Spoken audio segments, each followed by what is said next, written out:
Et votre invité à présent dans la grande interview en direct sur Boursorama, c'est l'économiste Jean-Pierre Petit. Bonjour Jean-Pierre, Bonjour David, comment ça va? ça va? Et vous? Bien, content de vous retrouver.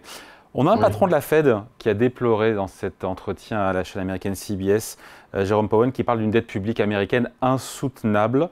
Vous en pensez quoi? Parce que ça en touche une sans faire teinter l'autre des marchés financiers. C'est un message qui est destiné un petit peu, je me suis dit, dans le cadre de la campagne présidentielle américaine, qui est destiné à Joe Biden et à Donald Trump, dans l'optique de l'élection ou pas, même si on se dit qu'il a peu de chances d'être entendu, hein. C'est un discours assez classique de banque centrale, je dirais. Voilà. Moi, je voulais dans les pays occidentaux, l'un des pays où je me soucie le moins de la soutenabilité de la dette publique, c'est les États-Unis. Les États-Unis ont une dette publique comparable, hein, parce que c'est pas toujours les mêmes définitions, mais une dette fédérale et publique comparable à celle de la France, au même niveau à peu près.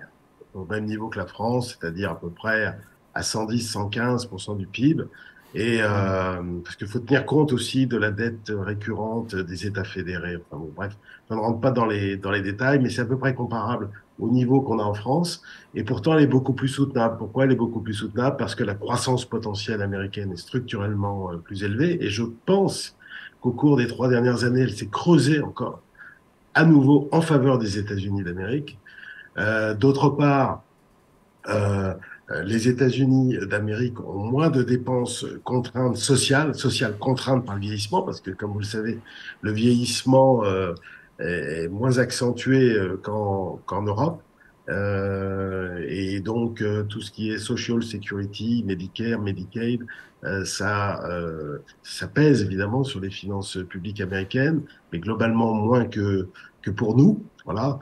Le taux de prélèvement obligatoire, et ça, c'est pas un scoop, hein, bien évidemment, mais le taux de prélèvement obligatoire aux États-Unis est considérablement plus faible qu'en Europe. Et donc, ça laisse des marges de manœuvre pour les futures administrations du futur, en particulier les administrations démocrates, qui sont plutôt celles qui ont tendance à augmenter les impôts.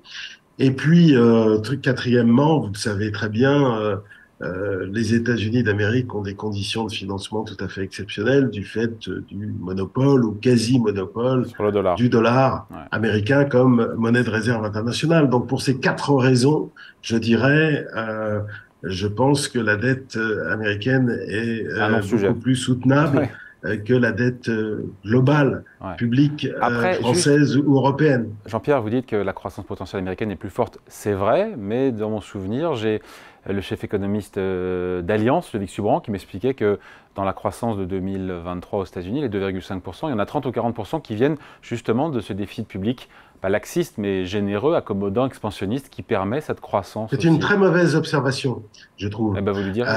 D'abord, le défi, les plans de relance de Trump et Biden ont plutôt eu comme effet de relancer la croissance potentielle américaine.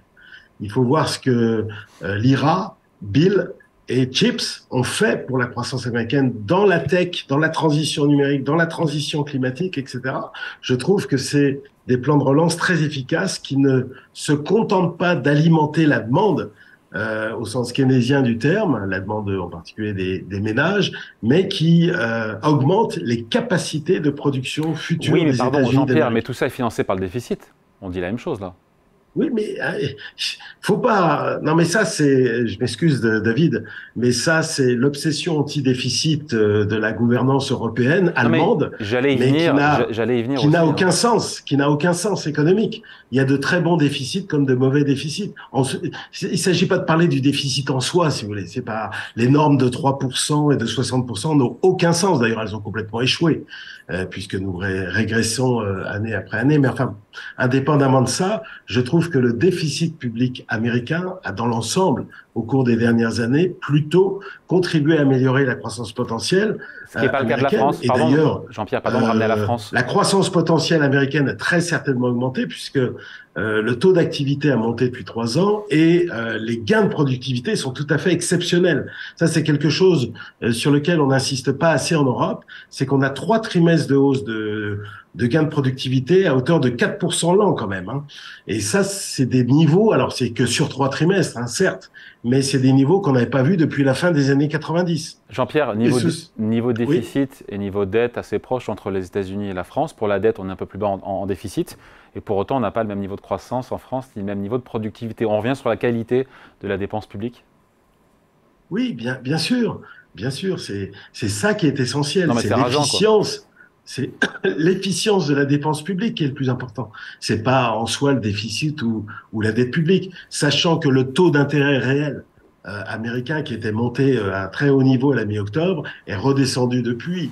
Et vous savez, les Américains sont des gens pragmatiques, quelles que soient les administrations, quels que soient les présidents de la Fed. Quand il y a un problème de dette ou de soutenabilité, des soutenabilités financières extérieures, comme ce fut le cas à partir de la fin des années 60, au moment de la guerre du Vietnam, dans les années 70, au moment des deux chocs pétroliers, ou durant la décennie 2010, après Lehman et pendant le Covid, le taux d'intérêt réel reste sous la croissance potentielle réelle, assurant de fait la soutenabilité de la dette sans trop de dommages macro. Donc la Et dette publique actuellement, américaine, Jean-Pierre, ce qui se passe, c'est très important, c'est que la croissance potentielle américaine a probablement progressé. ouais. Donc la sortie de Jérôme Powell, il est dans son rôle, mais pour vous, la dette publique américaine reste soutenable. Et la plus soutenable de toutes les dettes publiques dans le monde. C'est ça votre message?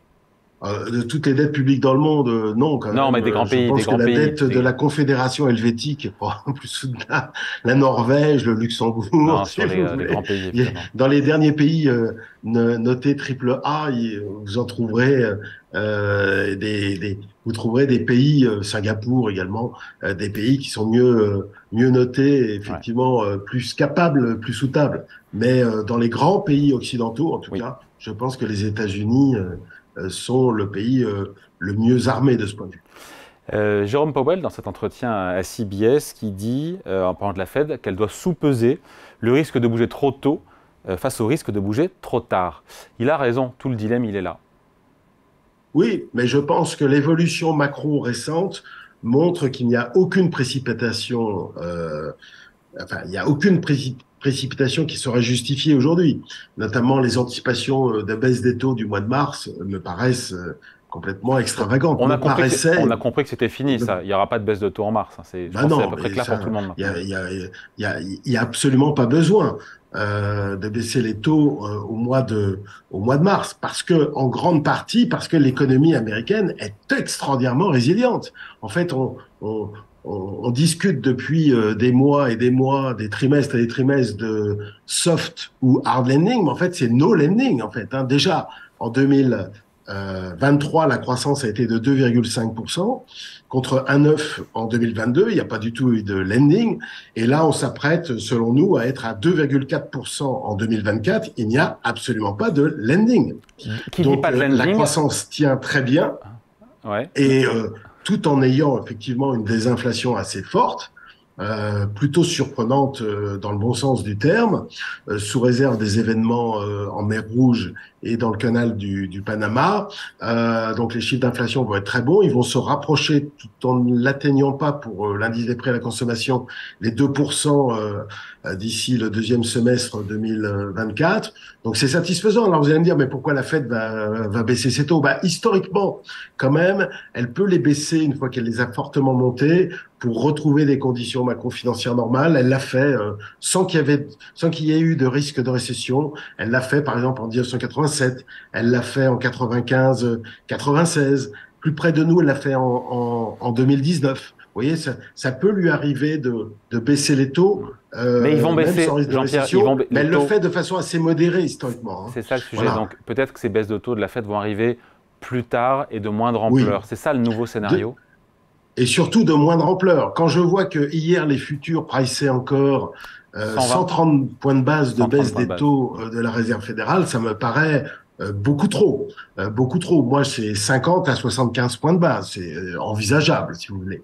Mais Parce que quand même, 2,4%, c'est extraordinaire, mais la politique budgétaire va être un peu moins expansive cette année. Il n'y a pas un gros potentiel de baisse du taux d'épargne.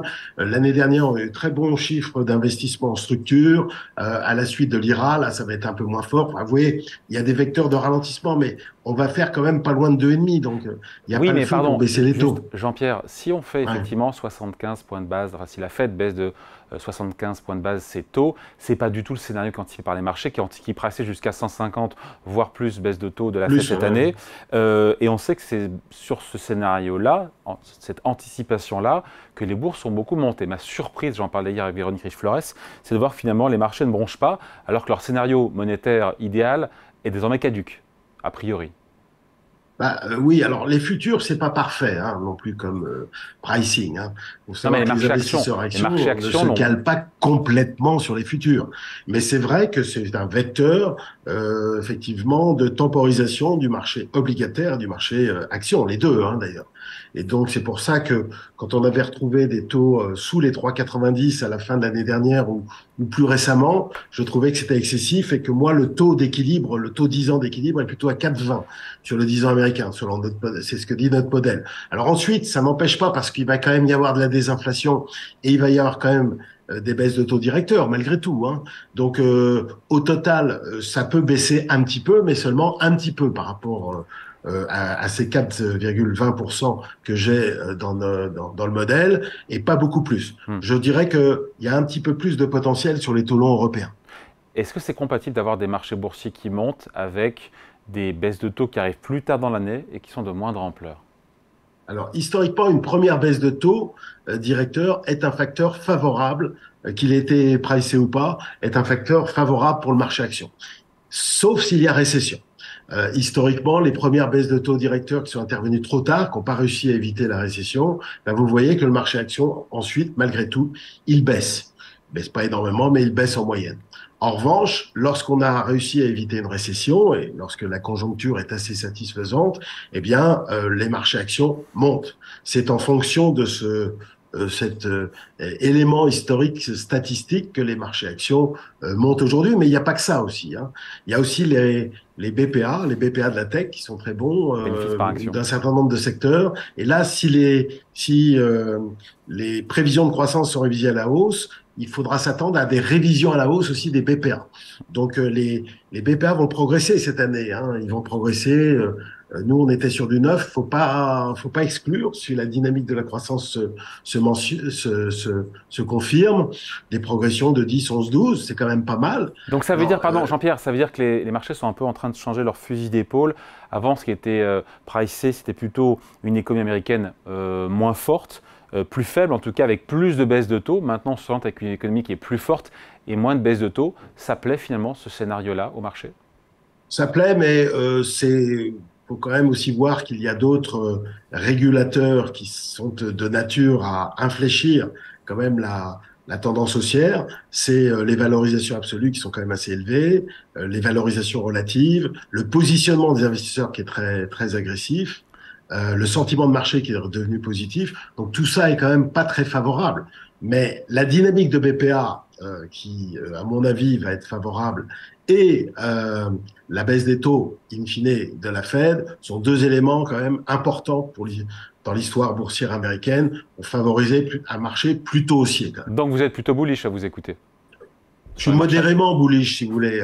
Il faut faire surtout attention à ce qu'on achète. C'est-à-dire, il faut pas se tromper sur les styles d'investissement, il faut pas se tromper sur, évidemment, les grands secteurs, il faut pas se tromper sur le partage small, big caps, faut pas se tromper sur la région. Il est bien évident que nous avons préconisé une surpondération du marché américain à partir d'avril 2023. Ça a bien marché. Je considère que ça va continuer de bien marcher dans les mois à venir. Donc les poids lourds de la tech américaine vont continuer à performer. On en a parlé hier hein, sur Bourseau, mais ça pèse de plus en plus dans les indices boursiers. Pas d'inquiétude pour vous. En même temps, le pari est gagnant depuis tant d'années.